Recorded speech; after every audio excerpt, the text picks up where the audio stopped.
안녕하세요. 대구부동산 스타드입니다. 우리는 일본을 닮아가는가 0편에 이어서 1편으로 이어집니다. 제가 특별 방송들 요약해 놓은 방송들을 예약을 좀 다 걸어 놨었는데요.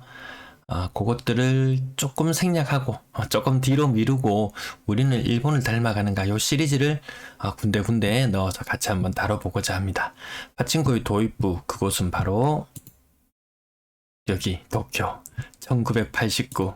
이때를 아시나요? 가장 화려했던 시절.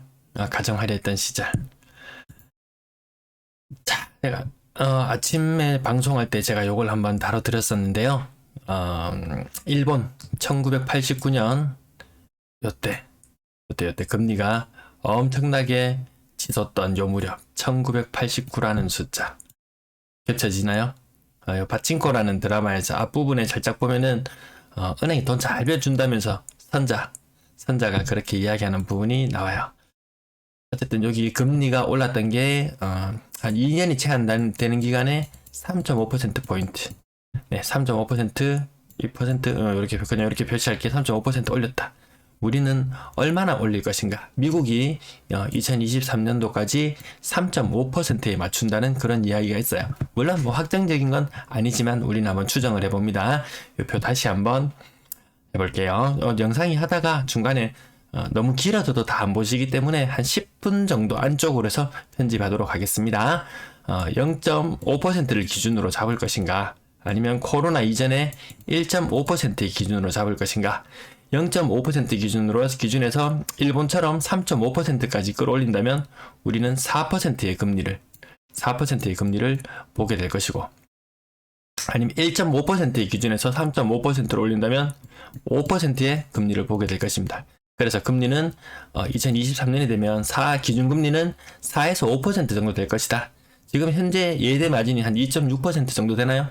네, 그쯤 대충 한 2.5%로 잡았을 때 이렇게 했을 때 금리는 얼마나 되냐 보니까 6.5에서 7.5% 정도. 물론 뭐 위험 부담이나 이런 것 때문에 더 높아질 수 있지만 아무튼 미국의 금리를 반영했을 때 조금 보수적으로 잡아본 대출금리. 보수적으로 잡은 게 이거예요. 그럼 예금 금리는 얼마나 될까요? 한 5% 이상? 야, 예금 돈 갖고 있는 사람들 신나겠어요. 자, 제가 총 5개의 장으로 구성되어 있는 우리는 일본을 닮아가는가, 그 중에 첫 번째 장을 먼저 다뤄볼 건데요. 저성장, 불황, 추락한 수출 경쟁력, 엔고, 고령화, 저출산, 끝이 보이지 않는 게임을 다루고 있는 첫 번째 장에 대해서 한번 우리나라와 비교하면서 한번 보도록 할 예정입니다. 우리 경제 상황은 일본형 장기 불황의 초입에 있다 라고 경고하는가 하면 위급 상황에서 생명을 구할 수 있을지 없을지를 가르는 시간을 의미하는 골든타임이라는 말이 들려온다.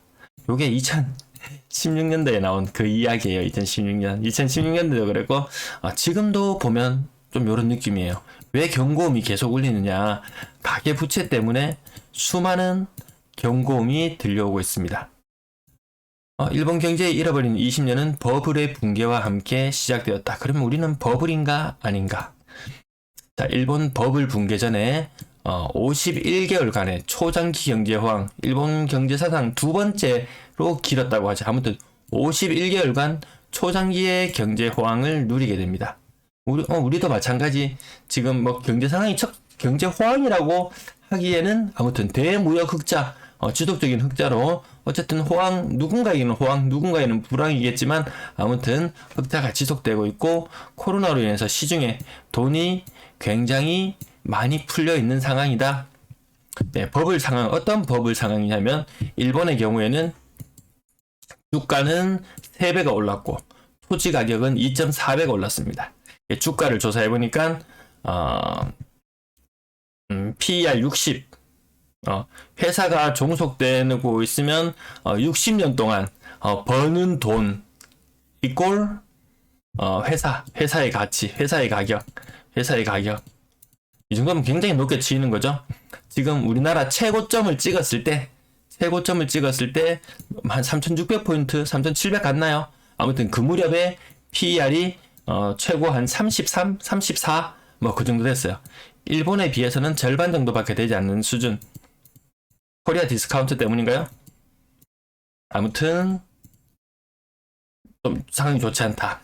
그래서 이때 당시에 일본이 얼마나 버블이 심했냐면 일본 토지를 전체 다 팔면은 미국 토지 곱하기 4, 미국 토지 4배를 살 수 있다. 그러면 뭐 캐나다, 미국, 그 다음에 남미 국가들까지 다 사는 뭐 아메리카 대륙, 일본 토지와 아메리카 대륙, 뭐 남미, 북미 다 합쳐서 아메리카 대륙 맞바꿀 정도의 그 정도로 거품이 많이 끼어 있었다. 우리는 정확하게 요 근래 한 최근 한 5년간 집값 2배 혹은 3배 올랐다고 이야기하나요? 뭐 지역별로 차이는 있겠지만 서울 기준으로 치면은 2배 이상 올랐는 건 분명한 것 같아요. 거의 뭐 한 2.5배? 뭐 아무튼 뭐 버블 상황은 좀 비슷하게 느껴진다. 그 또 다르게 비교할 수 있는 지표가 뭔가 있나 보니까 도쿄 서민 아파트 셀러리맨 1인이 살려고 하면은 연봉의 9배. 이게 셀러리맨 1인이에요. 우리나라 서울의 경우를 봤을 때는 가계소득. 일본은 1인. 따지고 보니까 PIR이 일본은 그때 당시 버블의 최정점에 이르렀을 때 PIR이 18배. 그럼 우리나라는 지금 서울은 PIR 30배. 더 한국이 더 심하게 느껴지는 그런 상황으로 보여집니다. PIR이란 가구 소득 대비 주택 가격의 비율을 말하는 것이고 특정 지역 주택을 구입하는데 걸리는 시간을 의미한다. 돈 한 푼도 안 쓰고 서울은 거의 30년, 대구는 11년 장난 아닙니다. 대구도 11년이나 걸리고 서울은 30년 동안 한 푼도 안 쓰고 가계소득 1인 소득 아니에요.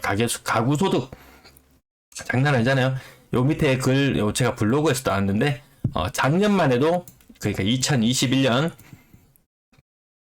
서울의 PIR은 17년 수준이었던 것도 기억난다. 그 1년 사이에 13년이 늘었다. 17년 PIR 17이라고 해도 이 장난 아니잖아요. 일본 아까 도쿄가 18 PIR 18이었어요. 도쿄가 18 서울이 21년도 기준으로 17 2022년도 기준으로 얼마요? 30. 버블이 장난이 아니에요. 이 가계부채하고 경고음이 계속해서 나올 수밖에 없는 모습 같습니다. 자, 일본의 부동산 가격과 주식 가격 어떻게 변화했냐 보니까 정점을 찍었던 것은 주가의 정점은 1989년 아까 도쿄 나오던 그때 있죠. 그때 일본 도쿄 정점을 찍었을 때고 집가 부동산이 정점을 찍었을 때는 1990년 1990 주가가 먼저 빠지기 시작했고 뒤따라서 주택가격, 부동산이 침몰하기 시작했다. 그래서 형사경제, 형사연구원, 거기에서 발표했는 내용을 보면은요, 집값의 40%까지 빠질 것이다. 그까지만 지켜줘도 다행이다. 일본이 100에서 시작해서 250까지 올랐던 상태에서, 만약에 우리나라로 예를 들어본다면, 살짝만 지우고 다시 볼게요. 250에서 40%가 빠진다. 그러면 150 수준까지 가는 거예요. 요 정도 수준만 지켜줘도 다행일 것이다. 이런 이야기가 있었죠. 왜냐하면 일본의 선례를 봤을 때 일본은 더 많이 빠졌거든요. 잃어버린 20년, 30년이라고 이야기할 정도로 빠졌습니다. 물론 또 인기 있는 지역, 사람 인구가 많이 모이는 지역 그렇게 이야기하면 한도 끝도 없고요. 일본 문제 심화의 요인은 미국에서 87년도 블랙먼데이 이후에 증시의 불안을 보이자 정치권에서 오판을 합니다.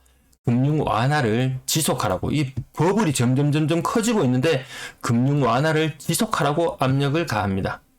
긴축 정책을 제때 하지 못한 것, 지연시킨 것이 큰 문제 요인이 되었습니다. 한국의 경우 한번 볼까요? 원자재 수급, 러시아, 우크라이나 전쟁 때문에 원자재 수급이라든지 세계적으로 경제 불안 요인이 보이고 있잖아요. 그 금융 완화라고 막 난리를 쳤습니다. 야, 가계대출 그거 새 정부가 들어서기 전에 그 뭐였나요? 가계대출 그 제한하는 거 그 금융위에 그 무슨 근거가 있어? 이렇게 이야기합니다. 근거는 없어요. 이런 식으로 이야기를 하니까 야 그럼 그거 하지 마. 뭐 이런 식으로 가계 대출 총량제, 대출 총량제. 야, 그 무슨 근거로 하는 거야? 그 법적 근거 있어? 하니까, 없는데요? 이렇게 이야기하니까, 야, 그럼 그거 때려치워. 이런 식으로 이야기합니다. 이 금융 완화하라고 압력을 가합니다. 그리고 금융위원장, 이번에 옷 벗고 내려가죠? 임기 한 8개월 됐나요? 예, 올 3년 임기인가 그랬던 것 같은데, 내려갑니다. 자, 불평등의 심화로 인해서 비난 여론이 거세지는 것은 일본이나 한국이나 매 한 가지인 것 같아요. 정부의 대응, 일본, 아까 제가 초창기에 금리 차트 보여드렸는데요. 1년 3개월간, 89년 5월부터 1년 3개월간 5번 연속 금리를 인상하게 됩니다. 2.5%에서 6%. 그래서 요 근거로 3.5%. 우리나라도 금리의 저점 기준에서 3.5% 정도 올리지 않을까. 미국이 거의 한 3%를 올린다고 했으니까요. 우리나라도 그 정도 올리지 않을까. 이렇게 생각해 봤고요. 그래서 문정부는 부동산 규제, 금융 규제 정책을 계속해서 일변도로 나가고 있었어요. 긴축 지연했던 게 문제였죠. 일본에서. 그래서 여기서는 버블이 커지려고 하니까 계속 규제입니다. 근데 워낙 이 버블이 커지는 시점에서는 이게 억제가 안 돼요. 솔직히 뭐 정책이나 이런 것들을 해봐서 윤정부 들어서는 윤정부에서는 뭐 재건축을 활성화한다든지 LTV를 완화한다든지 대출 총량 규제를 완화한다든지 이렇게 완화 쪽으로 나가고 있어요. 과거 일본 정치권에서 했던 것과 닮은 모습. 그럼 우리는 어느 방향으로 나아갈 것인가?